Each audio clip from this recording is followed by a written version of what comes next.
El padre viudo encontró una casa de barro abandonada con sus 3 hijos, pero cuando descubrieron lo que estaba escondido ahí dentro, sus vidas cambiaron para siempre. Cuéntanos aquí abajo en los comentarios desde qué ciudad nos escuchas. Dale clic al botón de like y vamos con la historia. Eduardo Morales tenía 42 años y había perdido todo en menos de 6 meses. La muerte de su esposa Carmen por cáncer había sido solo el primer golpe devastador que cambiaría para siempre la vida de 1912. Su pequeña familia en Guadalajara, Jalisco.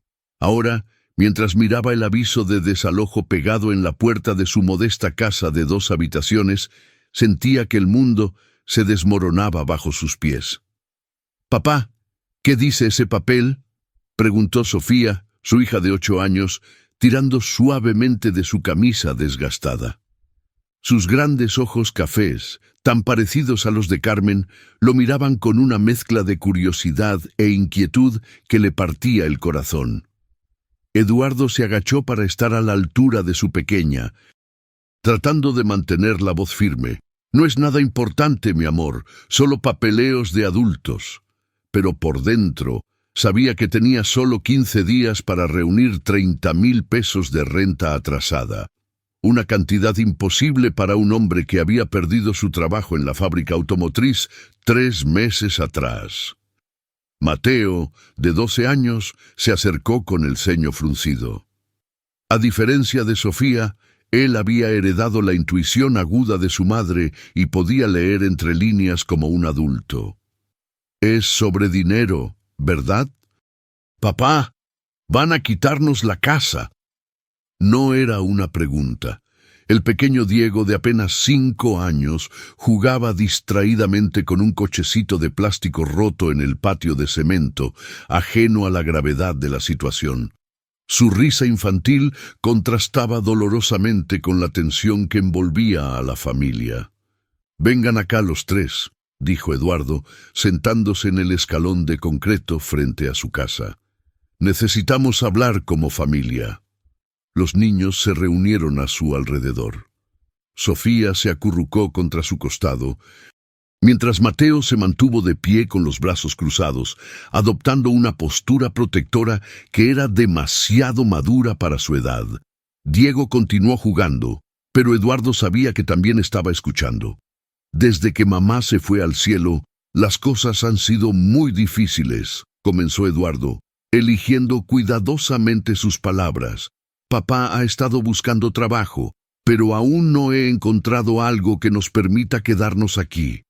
«¿Nos vamos a quedar sin casa?», preguntó Sofía con voz temblorosa. Eduardo sintió un nudo en la garganta. Durante los últimos meses había mentido, había fingido que todo estaría bien, había vendido secretamente los pocos objetos de valor que les quedaban para pagar medicinas cuando Carmen estaba enferma, y luego para comprar comida.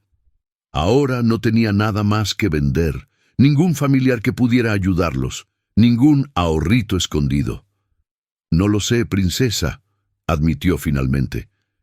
«Pero lo que sí sé es que vamos a estar juntos, pase lo que pase». Mateo pateó una piedrita con fuerza. «Odio que mamá se haya muerto. Ella sabría qué hacer». Eduardo sintió las lágrimas quemarle los ojos, pero las contuvo. Carmen había sido el cerebro financiero de la familia, la que administraba cada peso y siempre encontraba la manera de estirar el dinero. También había sido maestra en una escuela primaria, y su salario había complementado perfectamente el de Eduardo en la fábrica.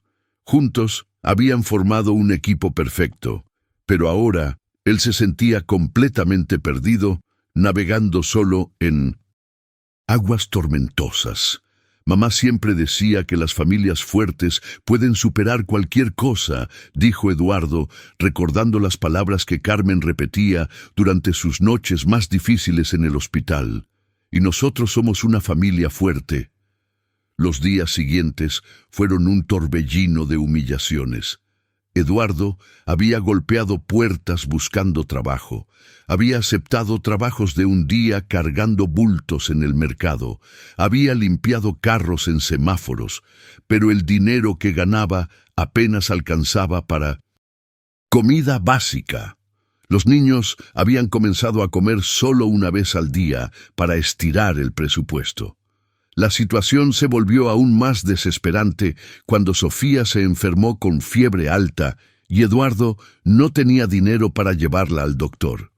Tuvo que pedirle prestado a doña Esperanza, su vecina de 70 años que vivía de una pensión mínima, pero que siempre había sido buena con sus hijos. «Eduardo, mijo», le había dicho doña Esperanza mientras le entregaba 200 pesos arrugados.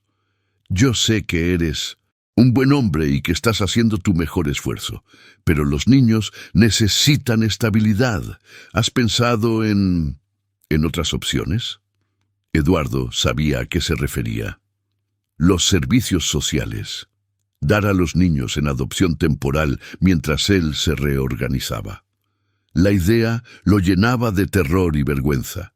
Carmen había crecido en el sistema de orfanatos después de que sus padres murieran en un accidente, y siempre había jurado que sus hijos jamás pasarían por esa experiencia.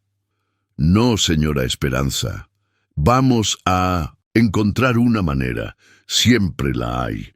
Pero por las noches, cuando los niños dormían en la única cama que les quedaba, había vendido la suya y dormía en el sofá desvencijado, Eduardo se preguntaba si no estaba siendo egoísta. ¿Era justo arrastrar a sus hijos por su orgullo? ¿No merecían ellos un hogar estable, comida segura, un futuro? Una mañana, mientras preparaba el último paquete de arroz que les quedaba, Mateo se acercó a él en la cocina. «Papá, ¿qué vamos a hacer cuando se acabe la comida?» Eduardo dejó caer la cuchara en la olla. Su hijo de 12 años no debería estar haciendo esas preguntas. Debería estar pensando en fútbol, en videojuegos, en tareas escolares, no en supervivencia básica. «No lo sé, hijo», admitió. Era la primera vez que le decía a uno de sus hijos que no tenía respuestas. Mateo asintió lentamente, como si hubiera estado esperando esa honestidad. «Entonces tenemos que hacer algo diferente». «¿Cómo qué?» «No lo sé, pero quedarnos aquí esperando a que nos corran no está funcionando». Esa tarde, después de que llegara otro aviso amenazando con el corte de electricidad, Eduardo tomó una decisión que cambiaría todo. Reunió a sus 3 hijos en la sala. «Empaquen solo lo más importante», les dijo. «Una mochila cada uno, nos vamos». «¿A dónde?», preguntó Sofía. Eduardo había estado pensando en su primo hermano Raúl, que vivía en un rancho pequeño en las afueras de Tepatitlán, a 2 horas de Guadalajara. Hacía años que no hablaban, pero era familia. Tal vez podría conseguirles un lugar temporal donde quedarse mientras Eduardo encontraba trabajo en el campo. «A buscar un nuevo comienzo», respondió. «A veces la vida nos empuja a movernos para encontrar oportunidades nuevas». Los niños empacaron en silencio. Sofía metió en su mochila rosa su muñeca favorita, un suéter que había tejido Carmen y una foto familiar. Mateo empacó ropa práctica y sus libros de matemáticas, siempre pensando en ser útil. Diego, sin entender completamente lo que pasaba, empacó juguetes y una manta pequeña. Eduardo empacó los documentos importantes en una bolsa de plástico, algo de ropa y la única foto de bodas que les quedaba. También guardó la cadena de oro que había sido de la abuela de Carmen, lo único de valor que no había vendido porque era para Sofía cuando creciera. La mañana de la partida, mientras caminaban hacia la parada de autobuses con sus mochilas al hombro, Eduardo sintió como si estuviera enterrando una parte de su vida. Esa casa modesta había sido donde Carmen y él habían soñado con el futuro, donde habían celebrado los primeros pasos de Diego, donde habían ayudado a Mateo con sus tareas, donde Sofía había perdido su primer diente. ¿Vamos a volver algún día?, preguntó Sofía, volteando a ver la casa una última vez. Eduardo no quería mentirle, pero tampoco quería quebrarle el corazón más de lo necesario. Si Dios quiere, mi amor, si Dios quiere. El viaje en autobús hacia Tepatitlán fue silencioso. Los niños miraban por la ventana, mientras el paisaje urbano de Guadalajara daba paso a campos verdes y montañas. Eduardo trataba de parecer confiado, pero por dentro sentía que estaba apostando el último peso en una partida de póker donde no conocía las reglas. Cuando finalmente llegaron al rancho de su primo Raúl al atardecer, Eduardo sintió el primer rayo de esperanza en meses. El lugar era modesto pero limpio, con una casa principal de adobe y varios corrales para ganado. Raúl lo recibió con sorpresa, pero también con la calidez familiar que Eduardo recordaba. ¡Eduardo, qué sorpresa! Raúl era 5 años mayor, curtido por años de trabajo bajo el sol, pero con la misma sonrisa amable de cuando eran niños. ¿Y estos son tus hijos? ¿Cómo han crecido? Eduardo le explicó brevemente su situación. Raúl escuchó sin juzgar, asintiendo comprensivamente. «Puedes quedarte en la casa de barro», dijo finalmente. «Está vacía desde que mi trabajador se fue el mes pasado. No es mucho, pero tiene lo básico. Y si quieres trabajar aquí en el rancho, necesito ayuda con el ganado». La casa de barro estaba a unos 200 metros de la casa principal, medio escondida detrás de un grupo de árboles de mezquite. Era pequeña, de una sola habitación con techo de lámina, pero tenía electricidad y agua corriente. Para una familia que había estado a punto de quedar en la calle, parecía un palacio. «Es perfecta», dijo Eduardo, sintiendo que podía respirar por primera vez en semanas. «Te prometo que no te vamos a dar en problemas». «La familia nunca es problema», respondió Raúl. «Mañana te enseño el trabajo». Esa primera noche en la casa de barro, mientras sus hijos dormían juntos en el único colchón que Raúl les había prestado, Eduardo sintió algo que había olvidado: esperanza. No era la situación ideal, pero era un techo, era familia, era un nuevo comienzo. Afuera, el viento susurraba entre los mezquites y en la distancia se escuchaba el mugido ocasional del ganado. Era un mundo completamente diferente a la ciudad, pero tal vez eso era exactamente lo que necesitaban. Eduardo se durmió pensando que mañana sería un día mejor, sin saber que esa pequeña casa de barro escondía secretos que cambiarían sus vidas para siempre. Eduardo se despertó antes del amanecer, como había hecho durante años en la fábrica.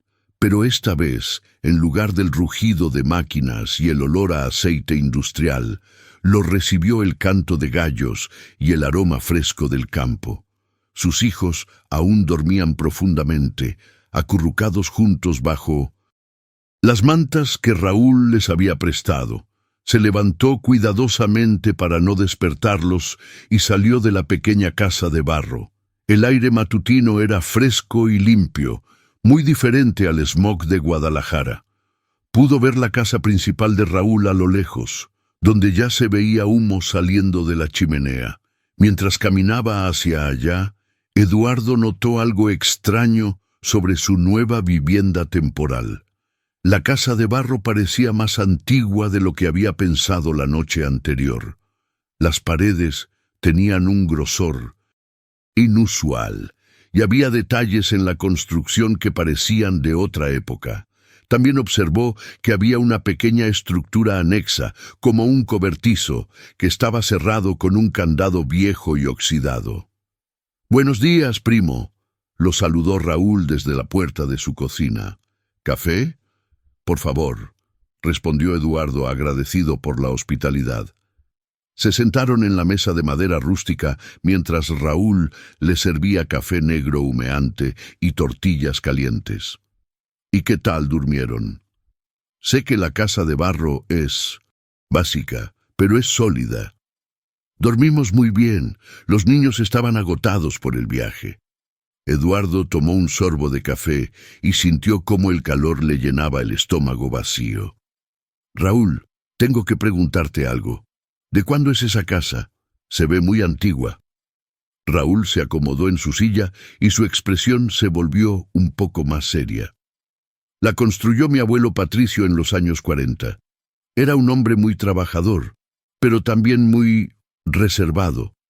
Vivió ahí con mi abuela Remedios hasta que murieron. ¿Murieron juntos? No, ella murió primero. Él vivió solo los últimos 5 años, cada vez más aislado. Cuando murió, dejó unas instrucciones muy extrañas en su testamento sobre esa casa. Raúl pausó, como si estuviera recordando algo incómodo. ¿Qué tipo de instrucciones?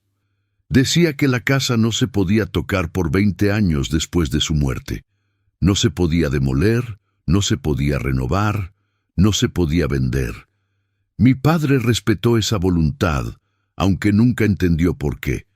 Los 20 años se cumplieron hace ya 10 años, pero desde entonces solo la he usado para alojar trabajadores temporales.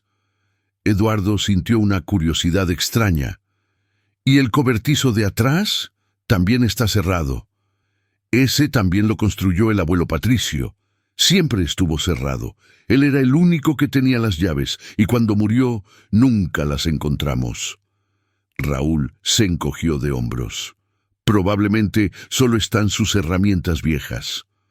Durante los siguientes días, Eduardo se sumergió en el trabajo del rancho. Raúl le enseñó a cuidar el ganado, a reparar cercas y a manejar el equipo básico. El trabajo era físicamente demandante, pero Eduardo se sentía útil por primera vez en meses.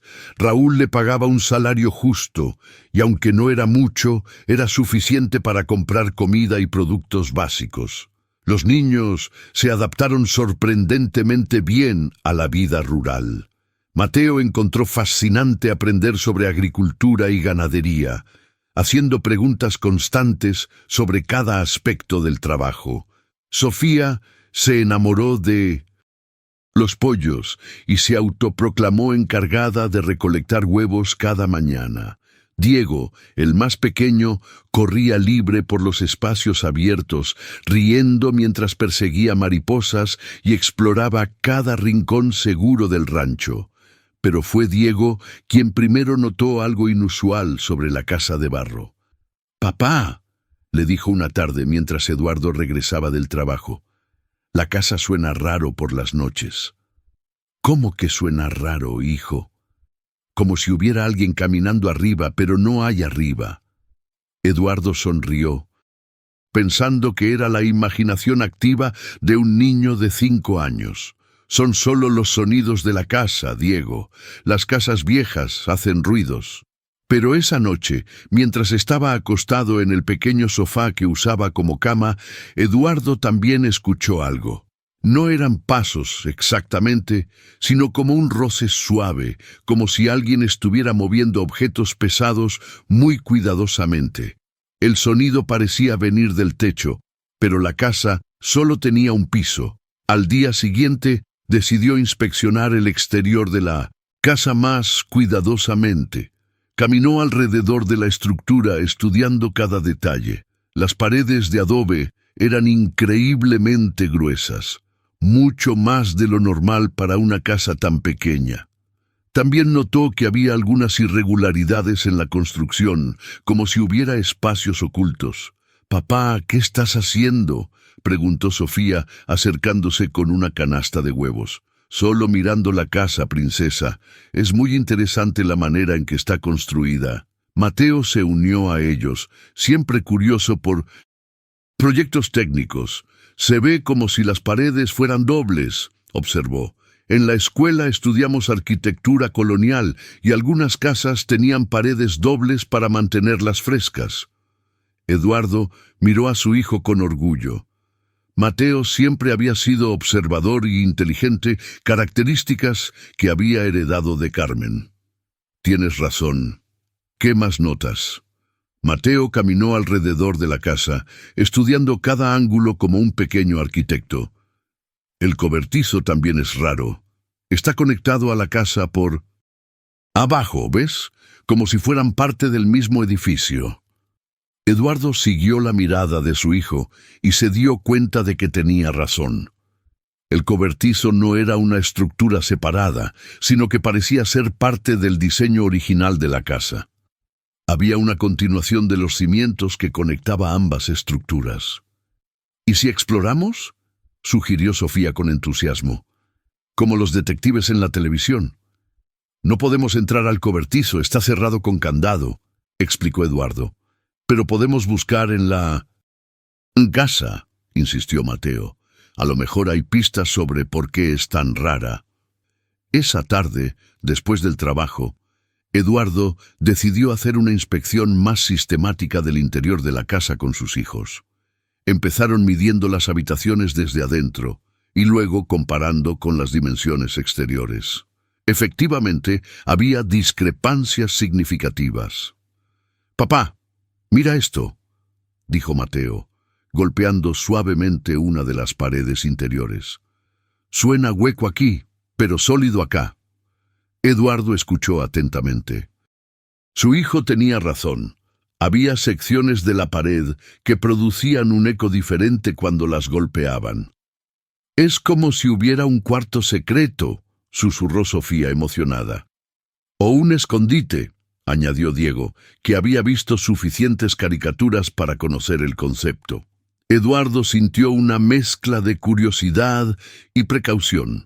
No quería dañar la propiedad de Raúl, pero también se preguntaba qué habría querido esconder el abuelo Patricio durante tantos años. Esa noche, después de que los niños se durmieron, Eduardo no podía dejar de pensar en las irregularidades de la casa. Se levantó silenciosamente y comenzó a examinar más detalladamente las paredes con una linterna pequeña que había encontrado en la cocina. En la pared norte encontró algo que había pasado por alto antes. Una de las vigas de madera que sostenía el techo tenía marcas extrañas, como si hubiera sido movida repetidamente. Al tocarla, notó que estaba ligeramente floja. Con cuidado, empujó la viga hacia arriba y sintió que algo cedía. Súbitamente, una sección pequeña de la pared se movió hacia adentro, revelando un espacio oscuro detrás. Eduardo se quedó paralizado. Había encontrado una entrada secreta. Con el corazón palpitando, dirigió la luz de la linterna hacia el espacio oculto. Era un pasaje estrecho que parecía conducir hacia el cobertizo. Las paredes estaban cubiertas de la misma mampostería de adobe, pero había algo más, estantes de madera que contenían objetos envueltos en tela. Eduardo sabía que debería esperar hasta el día siguiente, hablar con Raúl, pedir permiso antes de explorar más, pero la curiosidad era abrumadora, especialmente considerando su situación desesperada. Si había algo de valor que había sido olvidado por décadas, tal vez podría cambiar el destino de su familia. Respiró profundo y se adentró en el pasaje secreto. El espacio era más amplio de lo que había parecido desde afuera. Era como un pequeño almacén oculto entre las paredes de la casa y el cobertizo. Los estantes contenían cajas de madera, rollos de papel y varios objetos envueltos cuidadosamente. Eduardo tomó una de las cajas más pequeñas y la llevó de vuelta al interior de la casa. Bajo la luz, pudo ver que tenía grabadas las iniciales PM. Patricio Morales, el abuelo de Raúl. Con manos temblorosas, abrió la caja. Adentro había documentos cuidadosamente preservados, fotografías en blanco y negro, y algo que hizo que Eduardo se quedara sin aliento. Varios billetes antiguos mexicanos y lo que parecían ser monedas de plata. No era una fortuna, pero para una familia que había estado comiendo una vez al día, representaba una esperanza increíble. Eduardo revisó rápidamente algunos de los documentos. Parecían ser escrituras de propiedad, contratos de compraventa y correspondencia fechada en los años 40 y 50. Había nombres que no reconocía y referencias a transacciones que no comprendía completamente. Una cosa estaba clara. El abuelo Patricio había sido mucho más próspero de 1900 en lo que su familia sabía, y por alguna razón había escondido evidencia de esa prosperidad en las paredes de su humilde casa de barro. Eduardo pasó el resto de la noche examinando los documentos que había encontrado, tratando de entender qué significaban. Había referencias a terrenos, a ganado, a negocios en Guadalajara y a algo llamado Compañía Minera del Oeste. Cuando amaneció, Eduardo sabía que había encontrado algo importante, pero también sabía que tendría que ser muy cuidadoso sobre cómo proceder. Esta era la propiedad de Raúl, y cualquier descubrimiento le pertenecía legalmente a él. Sin embargo, mientras veía dormir a sus 3 hijos en la cama compartida, Eduardo no pudo evitar preguntarse si el destino finalmente les había enviado una oportunidad de cambiar sus vidas para siempre. Eduardo pasó el día trabajando en el rancho con una energía renovada, pero su mente no dejaba de regresar al descubrimiento de la noche anterior. Durante el descanso del mediodía, decidió abordar el tema cuidadosamente con Raúl. «Primo, anoche noté algo curioso sobre la casa de barro», comenzó mientras compartían el almuerzo bajo la sombra de un mezquite. «¿Algo malo? ¿Necesita reparaciones?» «No, nada malo. Pero creo que tu abuelo Patricio era más próspero de lo que la familia sabía». Eduardo le contó sobre el pasaje oculto y los documentos que había encontrado, siendo cuidadoso de enfatizar que todo pertenecía a Raúl. Raúl se quedó callado por un largo momento, masticando lentamente su torta. «Sabes, Eduardo, siempre hubo rumores en la familia sobre el abuelo Patricio. Mi padre decía que había sido muy exitoso en sus negocios antes de retirarse al rancho, pero que nunca hablaba de dinero». «¿Qué tipo de negocios?» «Transportes, principalmente.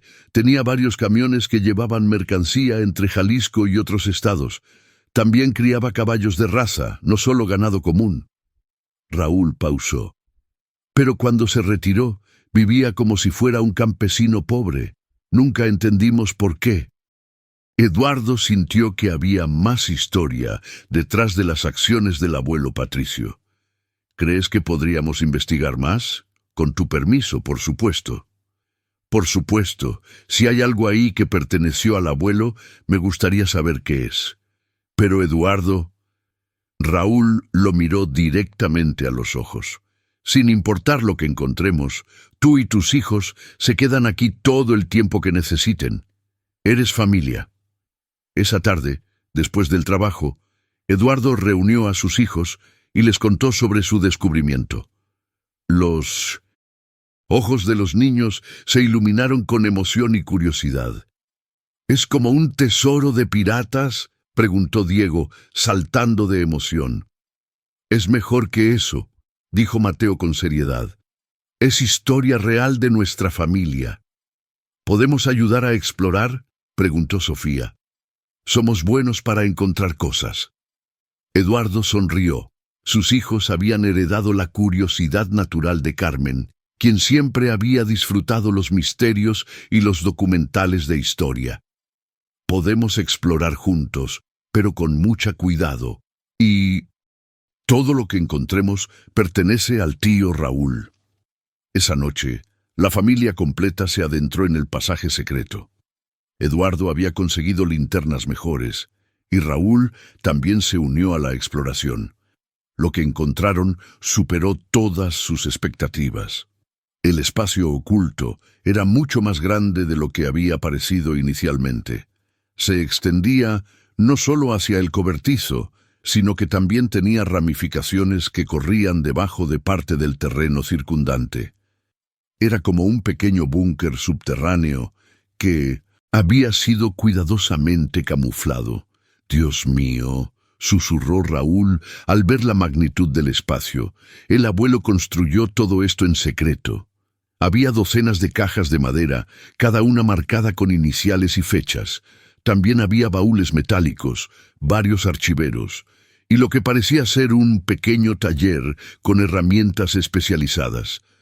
«Miren esto», dijo Mateo señalando una pared donde había mapas pegados. «Son mapas de minas». Eduardo se acercó a examinar los mapas. Efectivamente, mostraban ubicaciones de minas en diferentes estados de México, con anotaciones detalladas en la letra cuidadosa del abuelo Patricio. «Aquí dice Mina Santa Clara, Zacatecas, plata y oro», leyó Eduardo en voz alta. «Y esta otra, Mina San José, Durango, cobre y zinc». Raúl se acercó claramente sorprendido. Nunca supe que el abuelo estuviera involucrado en minería. Sofía, siempre observadora, había encontrado algo diferente. «Papá, mira estas cajas. Tienen candados diferentes». Eduardo examinó las cajas que Sofía había señalado. Efectivamente, mientras la mayoría tenían cerraduras simples de madera, había 3 cajas con candados metálicos más elaborados y pesados. «Esas deben tener algo especial», murmuró Raúl. Pasaron las siguientes 2 horas catalogando sistemáticamente el contenido del espacio oculto.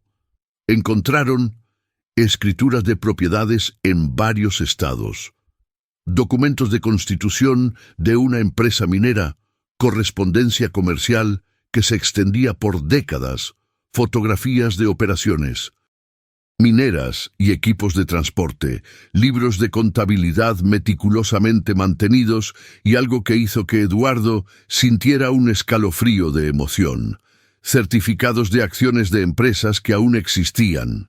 «Raúl», dijo Eduardo cuidadosamente, «creo que tu abuelo no solo era próspero, creo que era verdaderamente rico, y por alguna razón decidió esconder toda evidencia de esa riqueza». Los libros de contabilidad revelaban transacciones por cantidades enormes para la época. El abuelo Patricio había sido dueño de múltiples negocios, había invertido en minas activas y había acumulado una fortuna considerable en las décadas de 1940 y 1950. «¿Pero por qué lo escondería?», preguntó Raúl. «¿Por qué vivir como pobre si tenía tanto?». Eduardo había estado pensando en la misma pregunta. Mientras revisaba las fechas de los documentos, notó un patrón. La mayoría de las actividades comerciales habían cesado abruptamente en 1954. «Mira las fechas», le dijo a Raúl. «Todo se detiene en 1954. Después de esa fecha, solo hay documentos sobre el mantenimiento del rancho». «¿Qué pasó en 1954? Eduardo encontró la respuesta en una carta que estaba fechada en diciembre de ese año. Era de un abogado de Guadalajara y estaba dirigida al abuelo Patricio. La carta hablaba sobre las amenazas recientes y recomendaba que mantuviera bajo perfil por unos años hasta que la situación se calmara. «Creo que alguien lo amenazó», dijo Eduardo. «Alguien lo forzó a retirarse de los negocios». Raúl frunció el ceño. «¿Pero quién? ¿Y por qué?». La respuesta llegó cuando Mateo, que había estado explorando silenciosamente una sección diferente del espacio, gritó desde un rincón: «¡Papá! ¡Tío Raúl! ¡Vengan a ver esto!». El niño había encontrado un baúl metálico medio escondido detrás de unos archiveros. A diferencia de las otras cajas, este baúl estaba marcado con palabras en lugar de iniciales. Evidencia: no abrir hasta 1980. Eduardo y Raúl se miraron. Estaban en el año 2024. El tiempo límite había pasado. Hacía más de 40 años. Con manos temblorosas, Raúl abrió el baúl. Adentro había más documentos, pero estos eran diferentes. Había fotografías de hombres en trajes, recibos de pagos extraños y copias de telegramas que hablaban de operaciones especiales y envíos discretos. Eduardo sintió un escalofrío cuando se dio cuenta de lo que estaban viendo. Raúl, creo que tu abuelo no se retiró voluntariamente. Creo que descubrió algo que no debía haber descubierto. En el fondo del baúl había una carta sellada dirigida a mis herederos. Raúl la abrió con cuidado y leyó en voz alta. Si están leyendo esto, significa que han encontrado mi escondite y que suficiente tiempo ha pasado para que sea seguro revelar la verdad. Durante los años 40 y 50, mi empresa de transportes fue utilizada sin mi conocimiento para actividades ilegales por hombres poderosos en el gobierno y en grandes corporaciones. Cuando descubrí lo que estaba pasando y traté de retirarme, me amenazaron a mí y a mi familia. Decidí fingir pobreza y retirarme, pero conservé toda la evidencia de mis negocios legítimos y de las actividades ilegales que presencié. En este escondite encontrarán documentos que prueban la existencia de minas activas que me pertenecen, así como evidencia de corrupción que involucra a empresas que siguen operando hoy en día. Si algo me pasara, espero que mis descendientes usen esta información sabiamente, tanto para reclamar lo que legítimamente nos pertenece, como para asegurar que la justicia sea hecha. La carta estaba firmada: Patricio Morales, diciembre de 1954. Eduardo sintió que el mundo había cambiado en ese momento. No solo habían encontrado evidencia de riqueza olvidada, sino que habían destapado un secreto familiar que había estado enterrado por 70 años. ¿Qué hacemos ahora?, preguntó Raúl, claramente abrumado por la magnitud del descubrimiento. Eduardo miró a sus hijos, que habían escuchado todo en silencio, con los ojos muy abiertos. Pensó en los meses de desesperación, en las noches sin comida, en la humillación del desalojo. Pensó en Carmen y en cómo ella habría manejado esta situación.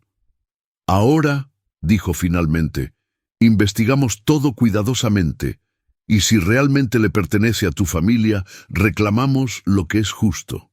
Pero Eduardo no sabía que al descubrir los secretos del abuelo Patricio, habían despertado fuerzas que habían estado dormidas por décadas, esperando exactamente este momento para proteger secretos que algunos preferían mantener enterrados para siempre.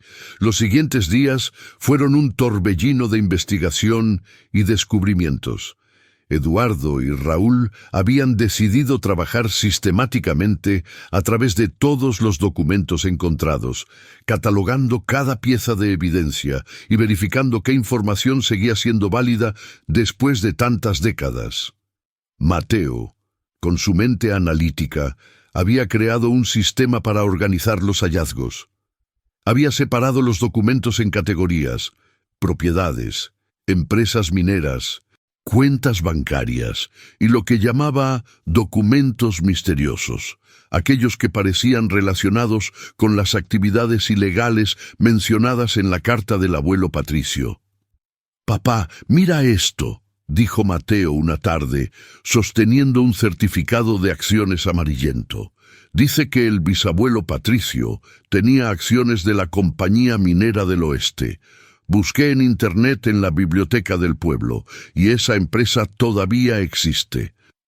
Eduardo examinó el documento.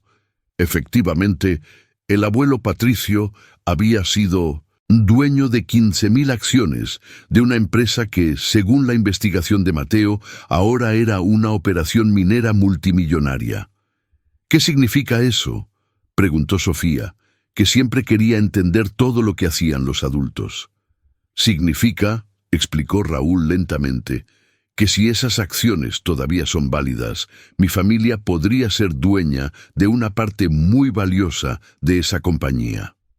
Eduardo había estado investigando los aspectos legales del descubrimiento. Había visitado a un abogado en Tepatitlán, el 1107, licenciado Hernández, un hombre mayor que había conocido personalmente al abuelo Patricio. «Es una situación muy interesante», había dicho el licenciado Hernández después de revisar algunos de los documentos. «Patricio Morales Era conocido en la región por ser un hombre de negocios astuto y honesto. Si estos documentos son auténticos, y todo indica que lo son, podrían representar una herencia significativa.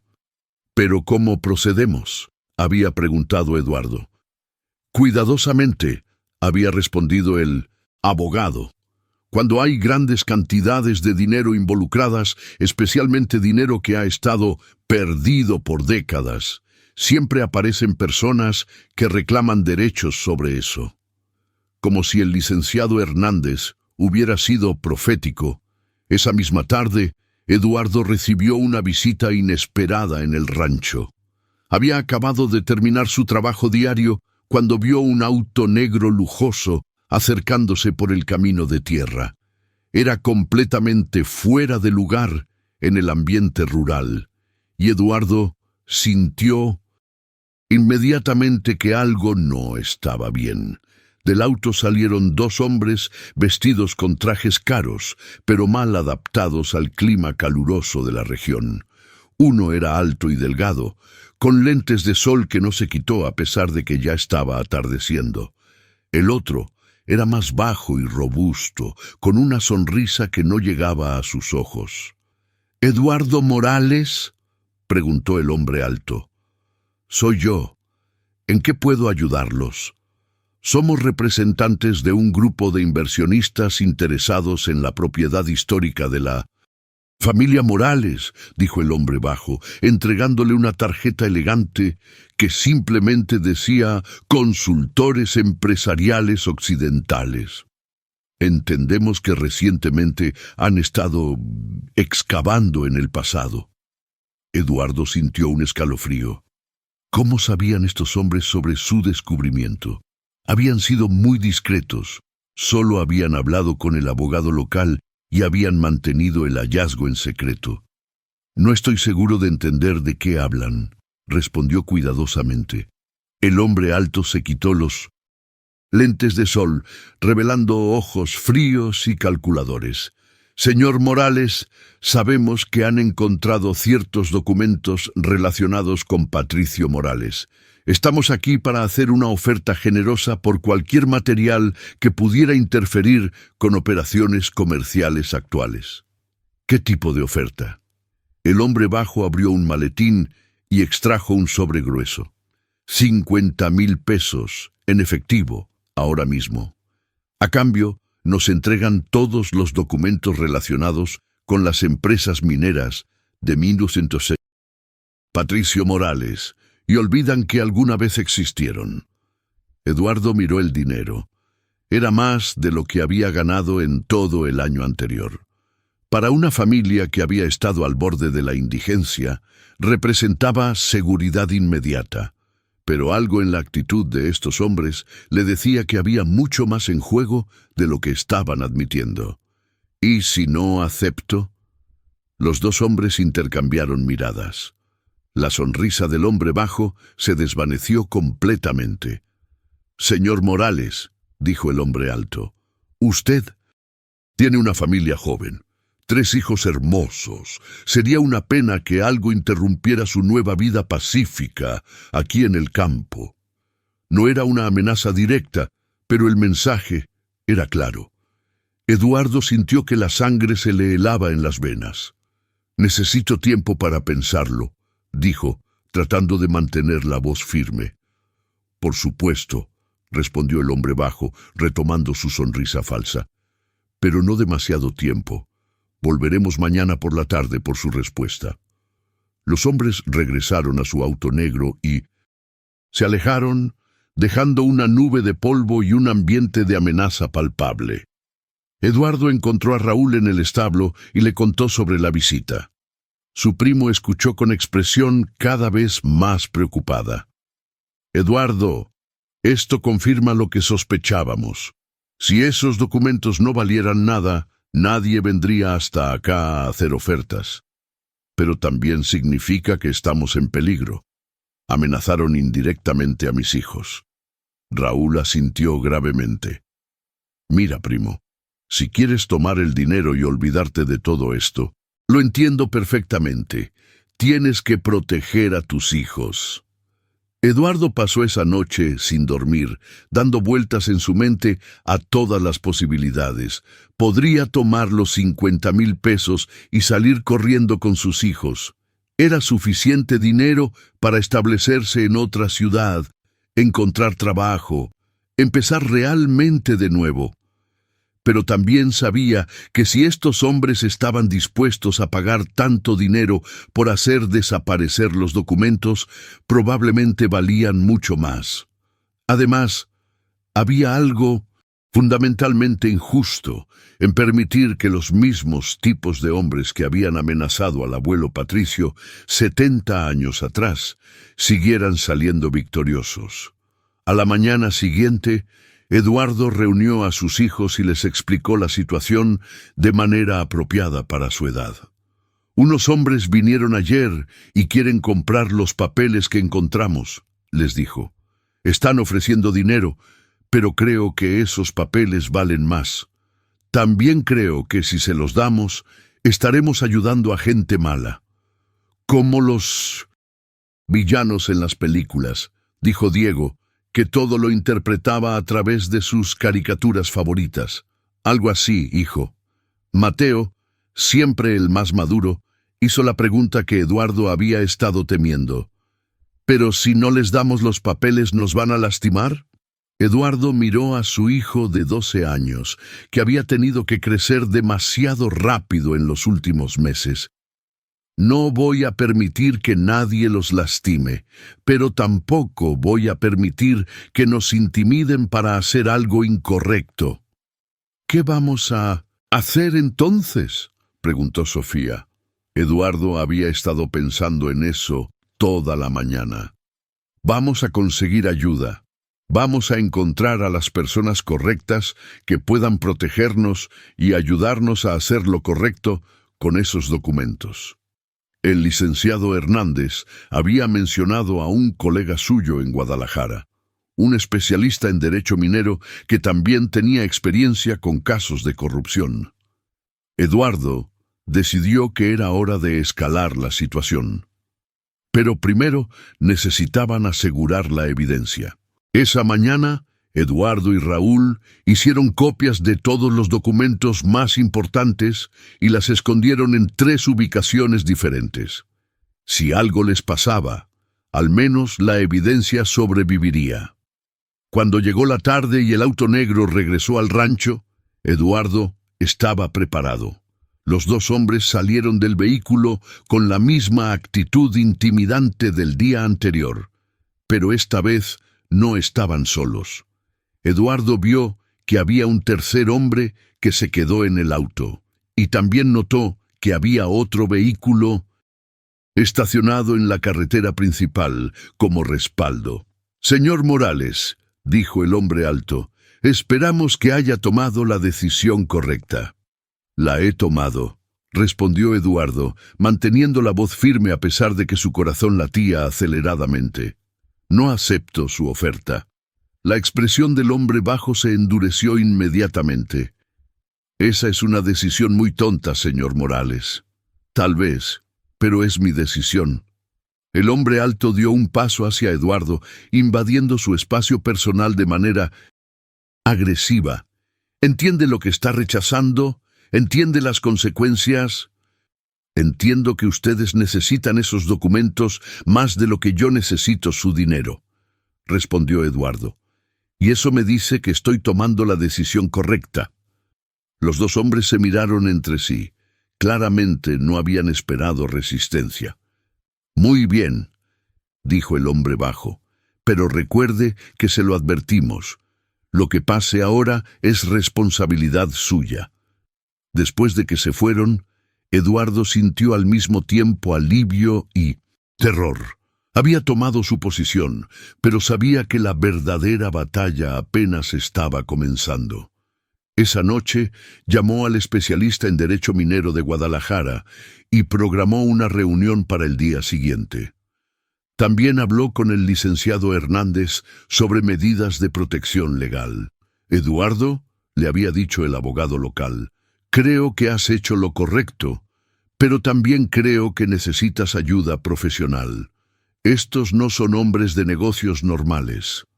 Eduardo estuvo de acuerdo. Mientras veía dormir a sus hijos esa noche, se prometió a sí mismo que no importaba lo que tuviera que enfrentar, no iba a permitir que las mismas fuerzas que habían silenciado al abuelo Patricio silenciaran también a su familia. Lo que Eduardo no sabía era que su decisión de resistir había activado una red de intereses que se extendía mucho más allá de lo que había imaginado, y que su pequeña familia rural estaba a punto de encontrarse en el centro de una batalla que involucraría corrupción empresarial, injusticia histórica y secretos que algunos habrían matado por mantener enterrados. El viaje a Guadalajara al día siguiente fue tenso. Eduardo había decidido llevar a sus hijos consigo, no queriendo dejarlos solos en el rancho después de las amenazas. Raúl los acompañó, y juntos se dirigieron al despacho del licenciado Roberto Fuentes, especialista en derecho minero. El licenciado Fuentes resultó ser un hombre de unos 60 años, con cabello gris y una expresión seria, pero comprensiva. Su oficina estaba llena de libros de leyes y mapas de concesiones mineras de todo México. El licenciado Hernández me explicó brevemente su situación, dijo Fuentes después de saludarlos. Pero necesito ver los documentos originales para evaluarlos apropiadamente. Eduardo había traído una selección de los documentos más importantes en una carpeta discreta. Mientras Fuentes los revisaba, sus cejas se alzaron progresivamente. «¡Santo Dios!», murmuró después de varios minutos. «Estos documentos son extraordinarios. Si son auténticos, y todo indica que lo son, representan una de las colecciones más valiosas de derechos mineros que he visto en décadas». «¿Qué significa eso exactamente?», preguntó Raúl. Fuentes se reclinó en su silla, claramente impresionado. «Significa que Patricio Morales tenía participaciones en al menos 5 minas que siguen siendo operativas y altamente rentables. También tenía acciones en empresas que ahora son corporaciones multimillonarias». Eduardo sintió un vértigo, de emoción y miedo al mismo tiempo. ¿Cuánto podría valer todo eso? Conservadoramente, estamos hablando de varios millones de pesos, posiblemente mucho más. Fuentes pausó. «Pero también entiendo que ya han tenido visitas intimidantes». Eduardo le contó sobre los hombres del auto negro y sus amenazas veladas. «Eso no me sorprende», dijo Fuentes gravemente. «Cuando hay tanto dinero en juego, especialmente cuando se trata de industrias extractivas, siempre hay intereses poderosos dispuestos a usar cualquier método para proteger sus ganancias. ¿Qué podemos hacer? Primero, necesitamos documentar todo legalmente y presentar los reclamos apropiados. Segundo, necesitamos protección. Tengo contactos en la Procuraduría Estatal que se especializan en casos de corrupción empresarial. Los siguientes días fueron un maratón de actividad legal. Fuentes había contactado a sus colegas en el gobierno estatal, y pronto Eduardo se encontró dando declaraciones a investigadores que parecían muy interesados en los documentos relacionados con corrupción que habían encontrado. «Señor Morales», le dijo la licenciada Patricia Vega, una investigadora de la Procuraduría Estatal, «los documentos que han encontrado podrían ser evidencia clave en investigaciones que hemos estado conduciendo por años sobre irregularidades en concesiones mineras».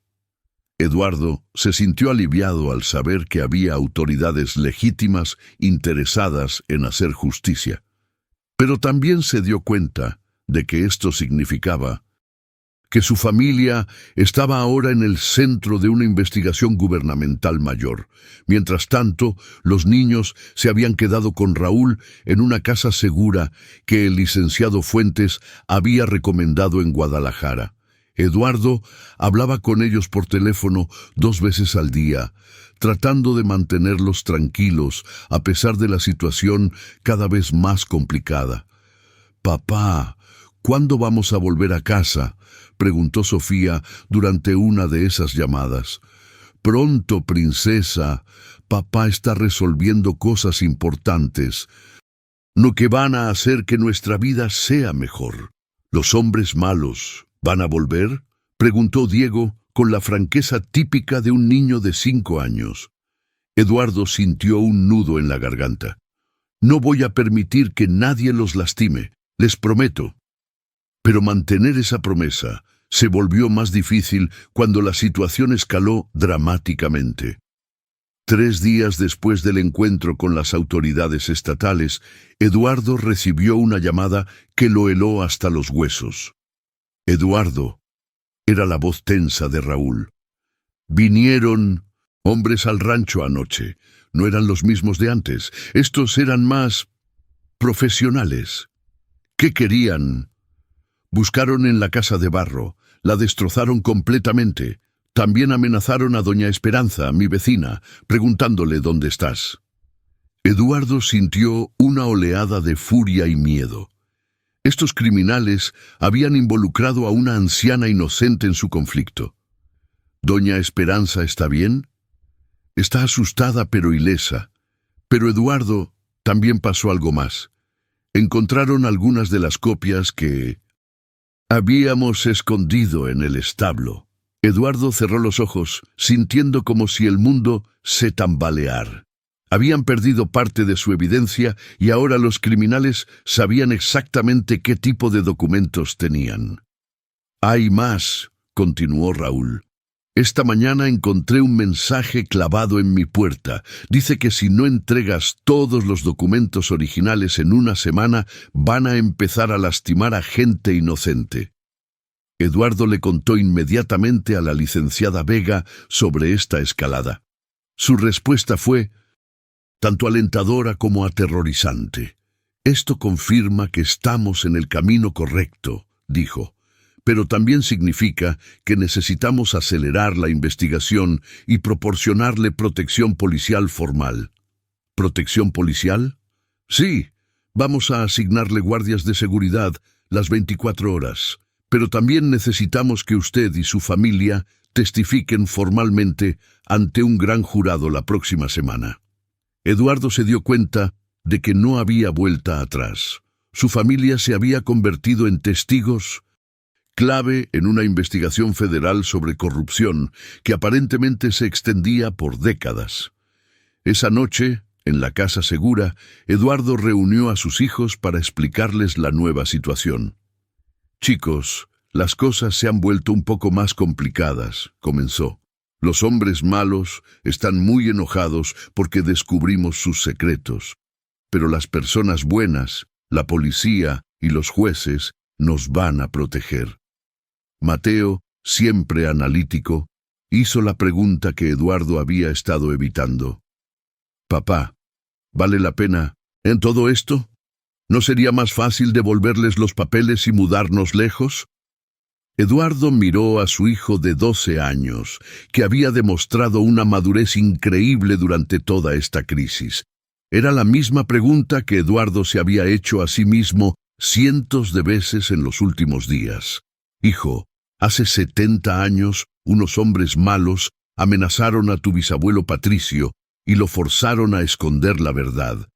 Si nosotros también nos escondemos, significa que esos mismos tipos de personas van a seguir ganando para siempre». «Pero si seguimos peleando, ¿podrían lastimarnos?», preguntó Sofía. «Es posible», admitió Eduardo, «pero también es posible que si luchamos, podamos asegurar que otros niños no pasen por lo que ustedes han pasado, y que otros papás no se sientan tan perdidos como me sentí yo». Diego, que había estado jugando silenciosamente con sus juguetes, levantó la vista. «Como los superhéroes en la televisión». Eduardo sonrió a pesar de la gravedad de la situación. «Sí, hijo, como los superhéroes. Pero de la vida real». La decisión de continuar se solidificó aún más cuando Eduardo recibió una llamada inesperada al día siguiente. Era de un periodista de investigación del periódico nacional Proceso. Señor Morales, soy David Ruiz del equipo de investigación de Proceso. Hemos estado investigando irregularidades en concesiones mineras por años, y las autoridades nos han informado que usted tiene evidencia documental que podría ser clave para exponer una red de corrupción. Eduardo había escuchado de Proceso. Era una publicación respetada, conocida por sus investigaciones de corrupción gubernamental y empresarial. ¿Qué tipo de ayuda pueden ofrecer? Publicidad. Una vez que su historia se haga pública, será mucho más difícil para cualquiera intimidarlo o hacer que desaparezca. También tenemos contactos en organizaciones internacionales de derechos humanos. Eduardo se dio cuenta de que esta era una oportunidad de proteger a su familia de una manera que la protección policial no podía. Si su historia se hacía pública, cualquier cosa que les pasara sería obviamente conectada con su testimonio. ¿Cuándo podríamos hacer esto? Esta semana. Pero necesitaríamos acceso a los documentos originales y una entrevista completa con usted y su familia. Esa noche, Eduardo llamó una reunión familiar. Era hora de que incluso Diego entendiera completamente lo que estaba en juego. Chicos, vamos a hablar con periodistas. Van a contar nuestra historia en los periódicos y la televisión. Esto significa que todo México va a saber quiénes somos. ¿Como famosos?, preguntó Sofía, con los ojos brillando. No exactamente como famosos, explicó Eduardo. Pero sí, mucha gente va a conocer nuestra historia, y eso nos va a proteger, porque será muy obvio si alguien trata de lastimarnos. Mateo entendía las implicaciones. Pero también significa que nunca más vamos a poder vivir en privado, ¿verdad? Eduardo asintió. Su hijo mayor había entendido perfectamente el sacrificio que estaban a punto de hacer. Es un precio alto, admitió Eduardo, pero creo que es el precio correcto. Al día siguiente, mientras se preparaban para la entrevista con Proceso, Eduardo recibió una última llamada de los hombres que los habían amenazado. Señor Morales, era la voz fría del hombre alto. Sabemos que está hablando con periodistas. Ese es un error muy grave. Es demasiado tarde para detenerme, respondió Eduardo, sintiendo por primera vez que tenía algo de poder en la situación. Para usted, tal vez, pero recuerde que tiene hijos, y los niños van a la escuela, van al parque, caminan por la calle. Los accidentes pasan todos los días. Eduardo sintió que la sangre se le helaba, pero también sintió una determinación férrea que no había sentido antes.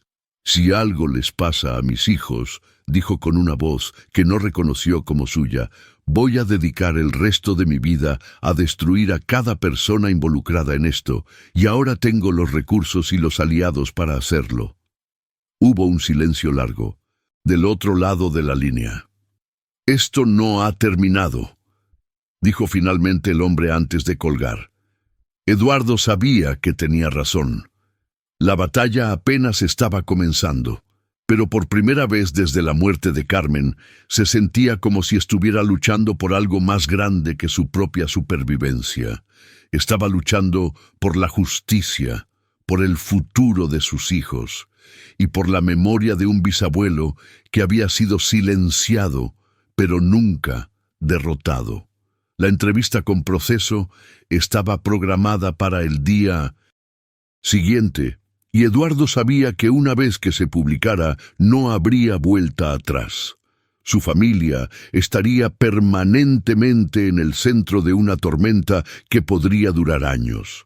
Pero mirando a sus 3 hijos, que habían mostrado un coraje increíble durante toda esta crisis, Eduardo supo que estaba tomando la decisión correcta.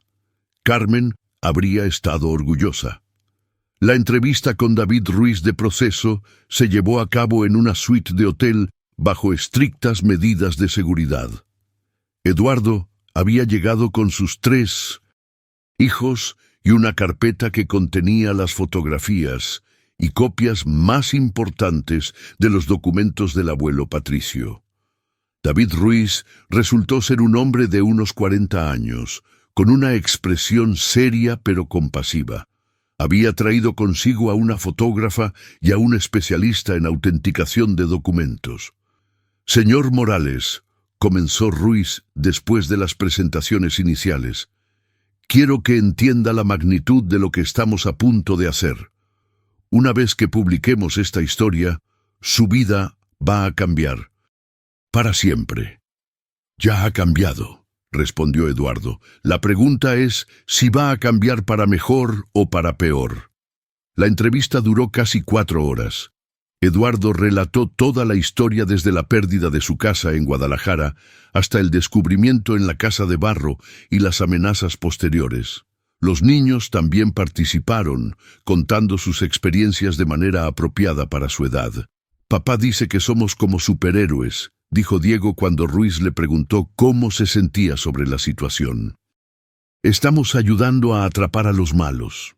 El especialista en documentos confirmó que los papeles eran auténticos y que representaban uno de los archivos más completos de corrupción empresarial de mediados del siglo XX que había visto. Estos documentos no solo prueban las propiedades legítimas del señor Patricio Morales, explicó el experto. También documentan un patrón sistemático de intimidación y robo de recursos mineros que aparentemente continuó por décadas. Pero fue durante la segunda y parte de la entrevista que Eduardo hizo una conexión que cambiaría todo el caso. «Señor Morales», dijo Ruiz, mostrándole una fotografía que había traído, «¿reconoce a alguno de estos hombres?». La fotografía era de un evento empresarial de los años 50. Eduardo la estudió cuidadosamente y sintió que se le cortaba la respiración. «Ese hombre», dijo, señalando a una figura en el centro de la imagen, «se parece muchísimo al hombre más alto que me amenazó, pero más viejo». Ruiz asintió. «Grimamente.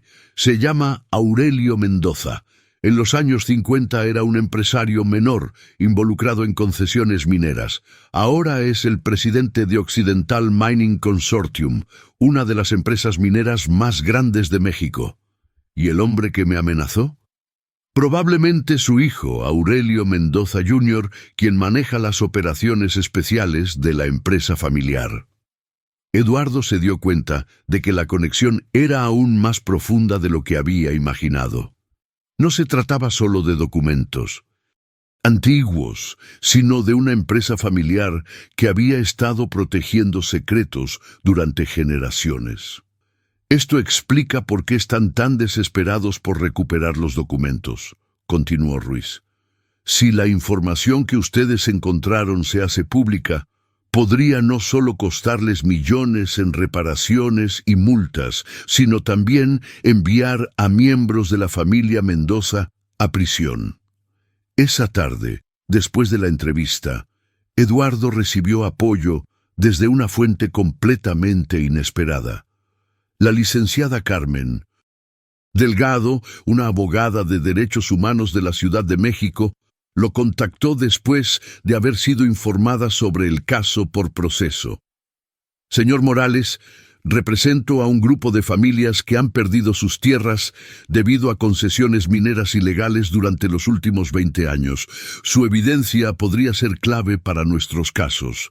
Eduardo se reunió con la licenciada Delgado esa misma tarde y se quedó impactado por lo que escuchó.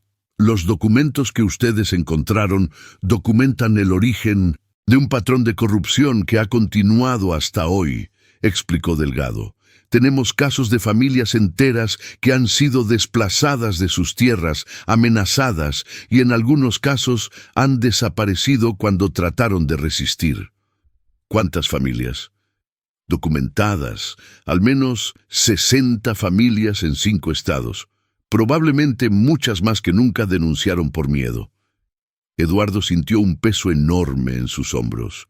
Su decisión de resistir ya no era solo sobre su propia familia, sino sobre decenas de familias que habían sufrido por la misma red de corrupción. ¿Qué necesitan de nosotros? Testimonio y acceso a los documentos originales para el proceso legal. Esa noche, mientras sus hijos dormían en la casa segura, Eduardo recibió una llamada que lo llenó de emoción y terror al mismo tiempo.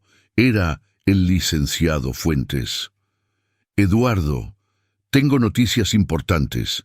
Hemos logrado verificar las acciones de la Compañía Minera del Oeste.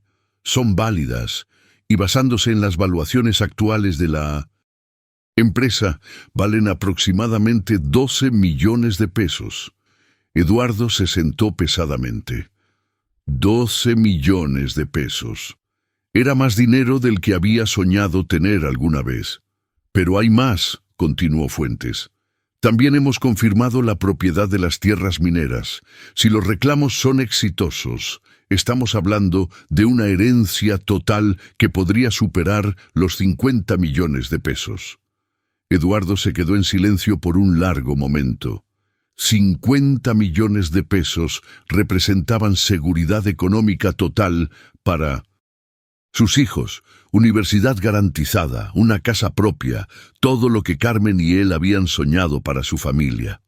Pero también significaba convertirse en el blanco permanente de una organización criminal empresarial que había demostrado estar dispuesta a usar cualquier medio para proteger sus intereses. Licenciado, dijo finalmente Eduardo, ¿qué posibilidades tenemos de ganar esto legalmente? Con la evidencia que tienen y el apoyo que han reunido, yo diría que tienen una excelente oportunidad. Pero también tienen que entender que van a estar peleando contra personas con recursos casi ilimitados. Esa evaluación resultó ser profética cuando, a la mañana siguiente, Eduardo se despertó con noticias devastadoras. La licenciada Patricia Vega, de la Procuraduría Estatal, lo llamó muy temprano, claramente alterada. Eduardo, tenemos un problema serio. Esta madrugada, alguien incendió el archivo central donde estaban almacenadas las copias oficiales de sus documentos. Eduardo sintió como si le hubieran dado un puñetazo en el estómago. ¿Se perdió todo? No todo, pero una parte significativa. Obviamente, esto no fue un accidente. ¿Qué significa esto para el caso?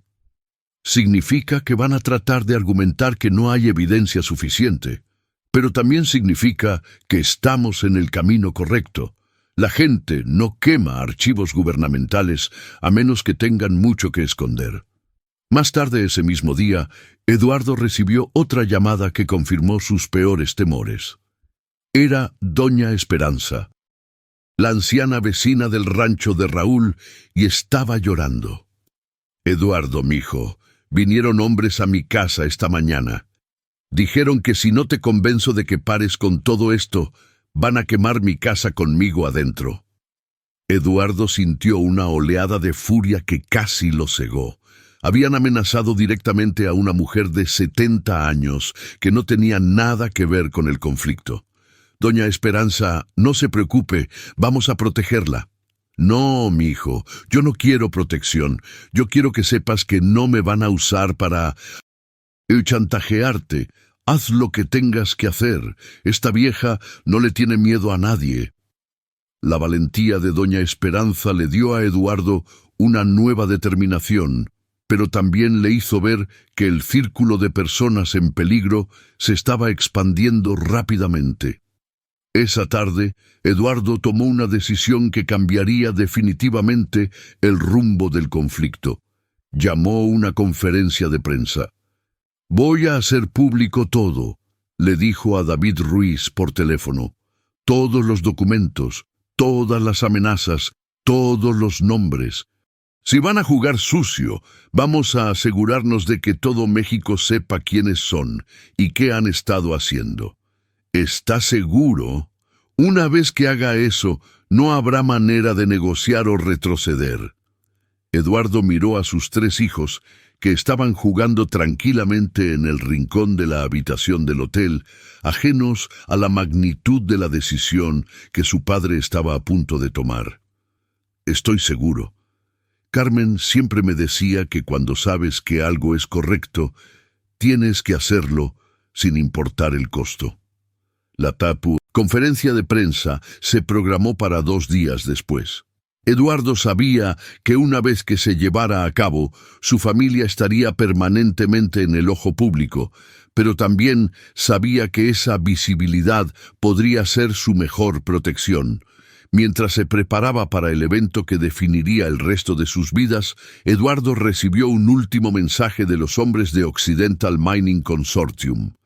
Esta vez no fue una llamada telefónica, sino una nota entregada directamente en el hotel por un mensajero. Señor Morales, última oportunidad, 5 millones de pesos por su silencio permanente. Rechace esta oferta y asuma las consecuencias para toda su familia. Eduardo leyó la nota 2 veces y luego la rompió en pedacitos. Las consecuencias, cualquiera que fueran, las enfrentaría con la cabeza en alto. Su familia había encontrado algo más valioso que dinero en esa casa de barro. Habían encontrado la oportunidad de luchar por la justicia. La conferencia de prensa que se avecinaba sería su declaración de guerra contra un sistema corrupto que había operado en las sombras durante demasiado tiempo. Eduardo solo esperaba estar preparado para la respuesta que seguiría. La conferencia de prensa se llevó a cabo en el Hotel Presidente de Guadalajara, en una sala llena de periodistas nacionales e internacionales. Eduardo había pasado la noche anterior sin dormir, repasando su declaración y asegurándose de que cada dato fuera verificable y cada acusación fuera respaldada por evidencia documental. Sus hijos estaban sentados en primera fila, vestidos con su mejor ropa. Mateo tenía una expresión seria y determinada. Sofía sostenía la mano de Diego, y el pequeño miraba todo con fascinación, aún no completamente consciente de la gravedad del momento. Señoras y señores, comenzó Eduardo acercándose al micrófono con una carpeta gruesa en las manos. Mi nombre es Eduardo Morales. Soy viudo, padre de 3 hijos. Y durante los últimos 6 meses, mi familia ha estado viviendo en extrema pobreza después de perder nuestro hogar en Guadalajara. Su voz era firme, pero por dentro sentía una mezcla de terror y determinación. Sabía que estas palabras cambiarían sus vidas para siempre. Hace 3 semanas mis hijos y yo encontramos un escondite secreto en una casa de barro en un rancho de Tepatitlán. Lo que encontramos ahí dentro no solo ha transformado nuestro entendimiento de nuestra historia familiar, sino que ha expuesto una red de corrupción empresarial que ha operado durante 70 años. Eduardo procedió a narrar toda la historia, mostrando fotografías de los documentos encontrados y explicando las amenazas que habían recibido. Cuando mencionó las intimidaciones a doña Esperanza y el incendio del archivo gubernamental, pudo ver la indignación en los rostros de los periodistas presentes. Las familias Mendoza, que controlan Occidental Mining Consortium, han usado amenazas, sobornos e intimidación para robar concesiones mineras que pertenecen legítimamente a familias mexicanas, declaró Eduardo, su voz creciendo en fuerza. Los documentos que encontramos prueban que este patrón de corrupción comenzó en los años 40 y ha continuado hasta hoy. En la audiencia, Eduardo pudo ver al licenciado Fuentes, a la licenciada Delgado y a David Ruiz de Proceso, todos dándole apoyo silencioso con sus expresiones. Pero también notó algo que le envió un escalofrío por la espalda. En la parte trasera del salón había 2 hombres que no reconocía, vestidos con trajes caros y tomando notas meticulosamente. Su presencia era amenazante incluso en medio de la protección mediática. Hoy hago públicos estos documentos no por dinero, sino por justicia, continuó Eduardo. Mi familia y yo sabemos que esto nos pone en peligro, pero también sabemos que es lo correcto. Cuando llegó el momento de las preguntas, la primera vino de una periodista de Televisa. Señor Morales, ¿qué le dice a las personas que podrían pensar que esto es simplemente una disputa familiar por dinero? Eduardo había anticipado esa pregunta. Les digo que miren a mis hijos. Hace un mes estábamos viviendo con una comida al día y enfrentando un desalojo. Si esto fuera sobre dinero personal, habríamos tomado los 50,000 pesos que nos ofrecieron inicialmente y habríamos desaparecido. En lugar de eso, estamos aquí, exponiendo a nuestra familia a riesgos enormes porque creemos en la justicia. La siguiente pregunta vino de un periodista del Wall Street Journal. ¿Tiene evidencia directa de que la empresa occidental, Mining Consortium, está involucrada en las amenazas contra su familia? Eduardo respiró profundo. Esta era la pregunta más peligrosa, pero también la más importante. Tengo identificación fotográfica de Aurelio Mendoza Jr., como uno de los hombres que amenazó directamente a mi familia. También tengo grabaciones de llamadas telefónicas donde se mencionan operaciones especiales y se hace referencia específica a la empresa. El murmullo en el salón se intensificó. Eduardo sabía que acababa de cruzar una línea que no tenía vuelta atrás. Después de la conferencia, mientras Eduardo era rodeado por periodistas que querían entrevistas adicionales, notó que los dos hombres sospechosos de la parte trasera habían desaparecido. No tuvo que esperar mucho para saber por qué. 2 horas después, mientras Eduardo y su familia estaban cenando en el restaurante del hotel bajo protección policial, la licenciada Vega lo llamó con noticias urgentes. Eduardo, necesitan salir del hotel ahora mismo. Hemos interceptado comunicaciones que sugieren un plan para secuestrar a uno de sus hijos esta noche. Eduardo sintió que el mundo se detenía.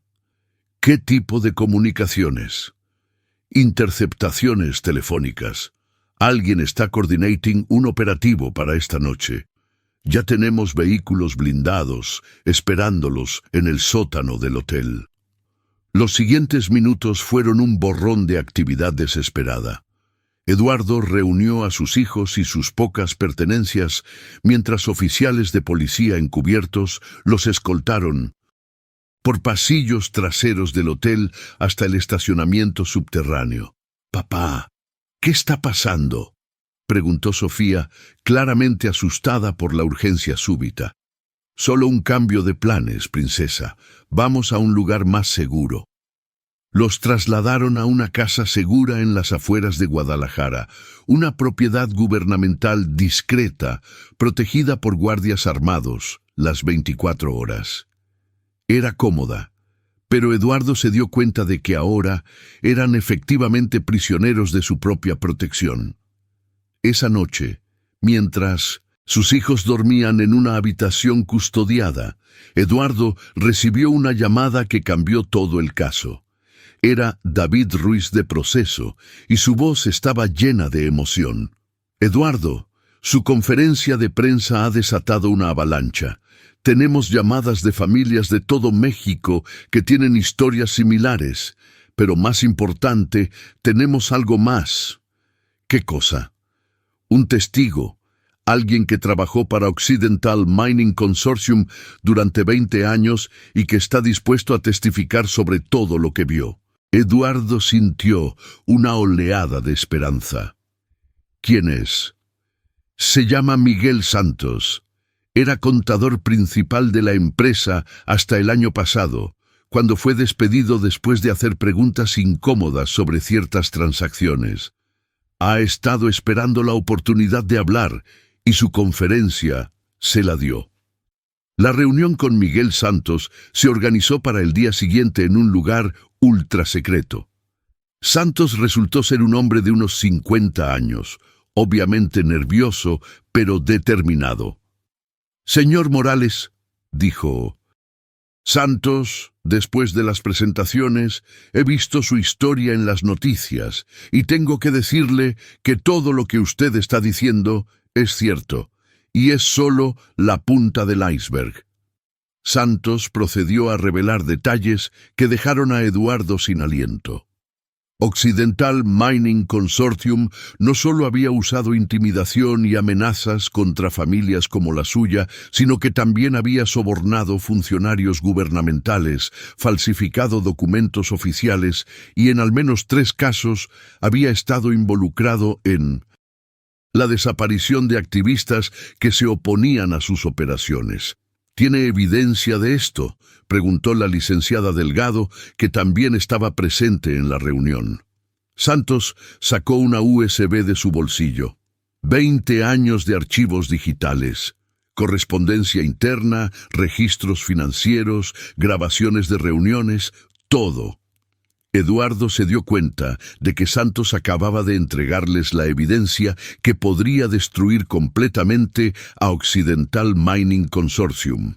Pero también se dio cuenta de que esto significaba que la situación se volvería exponencialmente más peligrosa. Esa noche, su predicción resultó ser correcta cuando recibió una llamada directa de Aurelio Mendoza Sr., el patriarca de la familia.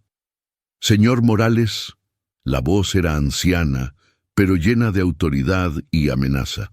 «Usted ha cometido un error muy grave al involucrarse en asuntos que no comprende». «Comprendo perfectamente», respondió Eduardo. «Ustedes han estado robando y intimidando familias durante décadas. Lo que usted llama robo, nosotros lo llamamos negocio. Lo que usted llama intimidación, nosotros lo llamamos protección de nuestros intereses. Pero lo que usted está haciendo ahora, nosotros lo llamamos declaración de guerra». Eduardo sintió un escalofrío, pero mantuvo la voz firme. «Entonces es una guerra que van a perder». «¿Está seguro, señor Morales? Porque una guerra significa que no hay civiles inocentes. Significa que su hijo Mateo, tan inteligente, podría tener un accidente camino a la escuela. Su pequeña Sofía podría desaparecer en el parque. Su bebé Diego podría simplemente no despertar una mañana». Eduardo sintió una furia homicida que nunca había experimentado antes. «Si tocan a alguno de mis hijos, no tiene que llegar a eso», interrumpió Mendoza Sr. «Retire todas las acusaciones, desaparezca con su familia y nunca volveremos a molestarlo. Mantenga su cruzada y descubrirá que tenemos recursos que usted no puede imaginar». La llamada terminó, dejando a Eduardo temblando de furia y miedo, pero cuando miró hacia la habitación, donde sus hijos dormían pacíficamente, custodiados por oficiales armados que habían arriesgado sus propias vidas para protegerlos, Eduardo supo que no había vuelta atrás.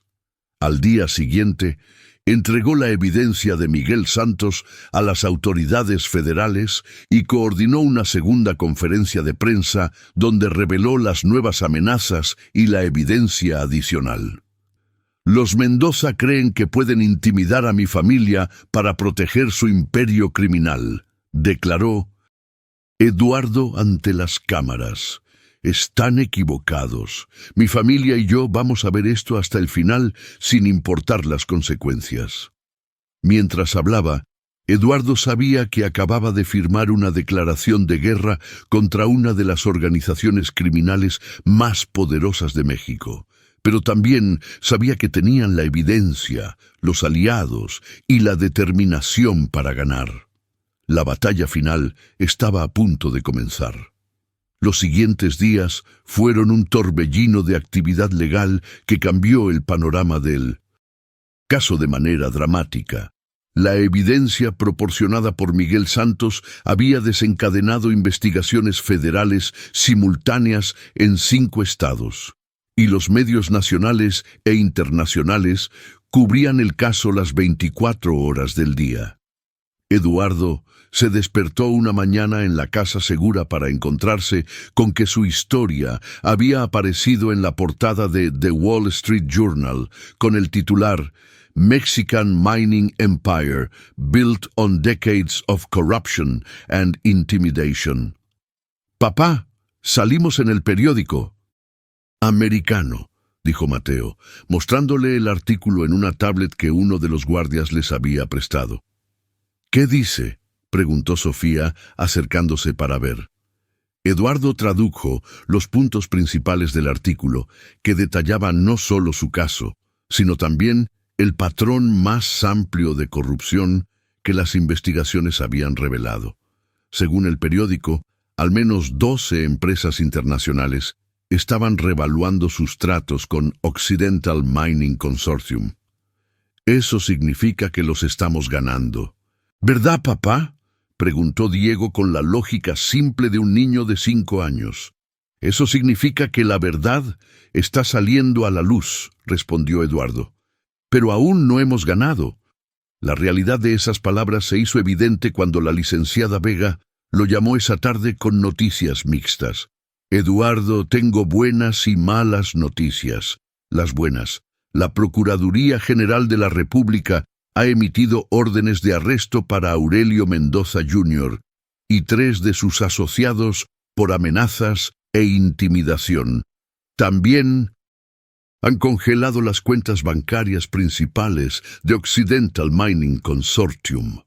Y las malas noticias. Aurelio Mendoza Sr. salió del país anoche en su jet privado. Creemos que está en Suiza, donde tienen ciudadanía y propiedades.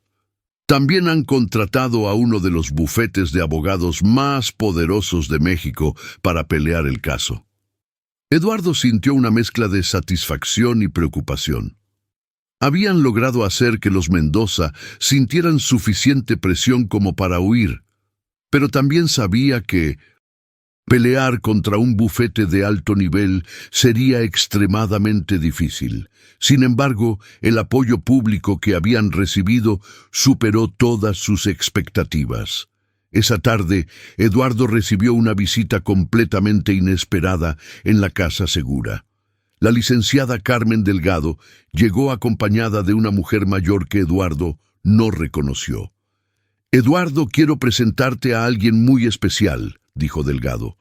«Esta es María Elena Vázquez, pero probablemente la conozcas mejor como la Madre María». Eduardo sintió que se le cortaba la respiración. La Madre María era una activista de derechos humanos mundialmente famosa que había luchado contra la corrupción empresarial y gubernamental durante décadas. Era una leyenda viviente. «Señor Morales», dijo la Madre María, con una voz suave pero llena de autoridad, «he seguido su caso de cerca y quiero que sepa que tiene todo el apoyo de nuestra organización». «Es un honor conocerla», respondió Eduardo, genuinamente abrumado. «El honor es mío. Lo que usted y su familia han hecho requiere un coraje extraordinario, pero también quiero que sepa que no están solos en esta lucha». La Madre María procedió a explicar que su organización había estado investigando a Occidental Mining Consortium durante años, pero nunca habían tenido la evidencia documentada necesaria para tomar acción legal. «Los documentos que ustedes encontraron y el testimonio del señor Santos nos han dado exactamente lo que necesitábamos», explicó. «Pero más importante, su disposición a hablar y públicamente, a pesar de las amenazas, ha inspirado a otras víctimas a salir adelante». Durante la siguiente hora, la Madre María le presentó a Eduardo los detalles de una campaña internacional que se había formado alrededor de su caso. Organizaciones de derechos humanos de toda América Latina estaban coordinando esfuerzos para exponer lo que llamaban el síndrome Mendoza, el patrón de corrupción empresarial que había sido documentado en múltiples países. «¿Qué significa esto para mi familia?», preguntó Eduardo. «Significa protección internacional», respondió la Madre María, pero también significa responsabilidad. Ustedes se han convertido en símbolos de resistencia contra la corrupción empresarial. El mundo los está observando. Esa noche, Eduardo reunió a sus hijos para explicarles la nueva dimensión de su situación. Chicos, lo que empezó como nuestra familia tratando de sobrevivir se ha convertido en algo mucho más grande, les dijo. Hay familias de todo México e incluso de otros países que han sido lastimadas por los mismos tipos de hombres malos que nos amenazaron. Nuestro caso les está dando la oportunidad de buscar justicia también. Mateo, siempre pensativo, hizo una pregunta que sorprendió a Eduardo por su madurez. Papá, ¿eso significa que tenemos la responsabilidad de seguir luchando incluso si es peligroso? Eduardo miró a su hijo de 12 años, que había crecido años en los últimos meses. ¿Tú qué piensas? Creo que sí, respondió Mateo después de un momento. Creo que si mamá estuviera aquí, ella diría que cuando tienes la oportunidad de ayudar a muchas personas, tienes que hacerlo. Sofía asintió vigorosamente. Mamá siempre ayudaba a otros niños en su escuela cuando tenían problemas. Incluso Diego, en su lógica infantil, contribuyó. Los superhéroes no se esconden cuando la gente necesita ayuda. Eduardo sintió una oleada de orgullo por sus hijos que casi lo abrumó. Carmen habría estado increíblemente orgullosa de cómo habían manejado toda la situación. El punto de inflexión final llegó 2 semanas después, cuando Eduardo recibió una llamada de la licenciada Vega que cambió todo.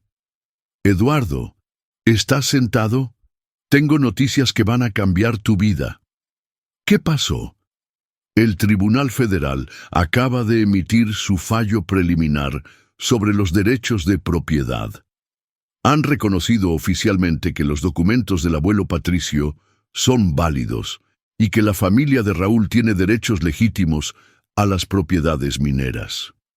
Eduardo sintió que las piernas se le debilitaban. ¿Qué significa eso exactamente? Significa que ustedes han ganado. Occidental Mining Consortium va a ser forzada a pagar compensaciones masivas, no solo a la familia de Raúl, sino a todas las familias afectadas por su corrupción durante las últimas décadas. Estamos hablando de cientos de millones de pesos en total. ¿Y mi familia? Como los descubridores de la evidencia principal y testigos clave, tienen derecho a una compensación sustancial del Fondo de Reparaciones. Pero más importante, las amenazas han terminado oficialmente. Aurelio Mendoza Jr. fue arrestado esta mañana cuando trataba de cruzar la frontera hacia Estados Unidos. Eduardo se sentó pesadamente, sintiendo como si hubiera estado conteniendo la respiración durante meses y finalmente pudiera exhalar. Esa noche, por primera vez desde el descubrimiento en la casa de barro, Eduardo llamó a sus hijos para darles noticias completamente positivas. «Chicos, hemos ganado», les dijo, unable, to keep the emotion out of his voice. Los hombres malos van a ir a prisión, las familias que fueron lastimadas van a recibir ayuda y nosotros vamos a tener seguridad económica por el resto de nuestras vidas. La reacción de los niños fue exactamente lo que Eduardo había esperado. Sofía lloró de alivio, Mateo sonrió con satisfacción tranquila y Diego saltó de alegría gritando que habían vencido a los villanos como verdaderos superhéroes. 6 meses después, Eduardo estaba parado en la entrada de una casa hermosa en una colonia segura de Guadalajara, viendo a sus hijos jugar en un jardín que era completamente suyo. La transformación había sido increíble, de una familia al borde de la indigencia a personas económicamente seguras y respetadas en su comunidad. Mateo había sido aceptado en una escuela preparatoria de excelencia académica, Sofía tomaba clases de piano y arte, y Diego asistía a un preescolar donde su personalidad extrovertida florecía. Pero más importante que la seguridad económica era la transformación personal que habían experimentado. Eduardo ya no era el hombre desesperado y derrotado que había llegado al rancho de Raúl con 3 mochilas y ninguna esperanza. Se había convertido en alguien que sabía que podía enfrentar cualquier adversidad y proteger a su familia. Los niños habían aprendido que la justicia era posible, que la verdad tenía poder, y que las familias unidas podían vencer incluso a los oponentes más poderosos. El fondo de compensaciones había proporcionado no solo seguridad económica a su familia, sino que había creado un programa permanente para ayudar a familias rurales a resistir la corrupción empresarial. Eduardo había sido invitado a ser parte del consejo directivo, una responsabilidad que había aceptado con honor. «Papá», le había dicho Mateo una tarde mientras hacían tareas juntos en su nueva casa, «¿crees que mamá estaría orgullosa de nosotros?» Eduardo había mirado a su hijo, que ahora hablaba con la confianza de alguien que había enfrentado adversidades reales y había salido victorioso. «Hijo, creo que mamá estaría más orgullosa de ustedes de lo que las palabras pueden expresar, no solo por lo valientes que fueron, sino por las personas en las que se han convertido». La casa de barro en el rancho de Raúl había sido convertida en un pequeño museo que documentaba la historia del abuelo Patricio y la lucha contra la corrupción. Familias de todo México venían a visitarlo, encontrando inspiración en la historia de cómo una familia en su momento más desesperado había encontrado la fuerza para cambiar no solo sus propias vidas, sino las vidas de cientos de otras familias. Eduardo a menudo pensaba en esa primera noche en la casa de barro, cuando había escuchado los sonidos extraños en las paredes y había decidido investigar. Si hubiera ignorado esos sonidos, si hubiera sido menos curioso, si hubiera estado demasiado cansado o demasiado derrotado para explorar, toda su vida habría sido diferente. Pero más que eso, las vidas de todas las familias que habían recibido justicia a través de su caso también habrían sido diferentes. En las noches, cuando sus hijos dormían seguros en sus propias habitaciones en su propia casa, Eduardo a menudo salía al jardín y miraba las estrellas. Le hablaba a Carmen contándole sobre los logros de los niños, sobre las familias que habían sido ayudadas, sobre la diferencia que habían logrado hacer. «Lo logramos, amor», le susurraba al viento nocturno. «No fue fácil, y hubo momentos en que pensé que no íbamos a sobrevivir, pero lo logramos. Los niños están seguros, están creciendo fuertes, y aprendieron que la justicia es posible cuando la gente buena se une». Eduardo sabía que Carmen habría estado orgullosa no solo del resultado, sino de la manera en que habían luchado, con dignidad, con verdad y sin perder jamás su humanidad o su compasión por otros.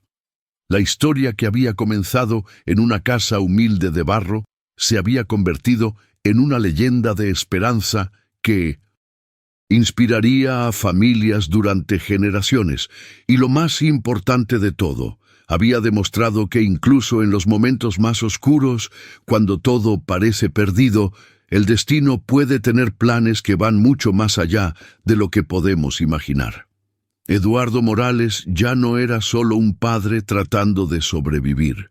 Se había convertido en un símbolo de que la justicia era posible, de que las familias unidas eran más poderosas que la corrupción, y de que los sueños de prosperidad y dignidad que él y Carmen habían tenido para sus hijos no solo se habían hecho realidad, sino que habían superado sus expectativas más ambiciosas.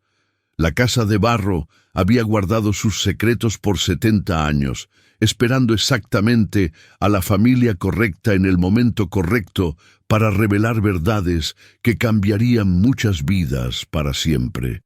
Eduardo y sus hijos habían sido esa familia, y su coraje había transformado no solo su propio destino, sino el destino de cientos de otras familias que finalmente habían encontrado justicia después de décadas de silencio. En el fondo, Eduardo sabía que esta historia no era realmente sobre dinero o propiedades mineras.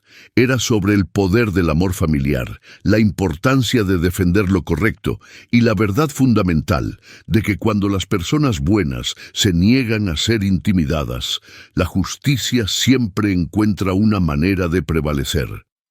Si te emocionaste con esta historia de padre solteiro que transformó su destino, suscríbete al canal para no perderte las próximas historias de superación. Cuéntanos en los comentarios si conoces alguna historia similar. Que Dios bendiga a todos los padres que luchan por sus hijos.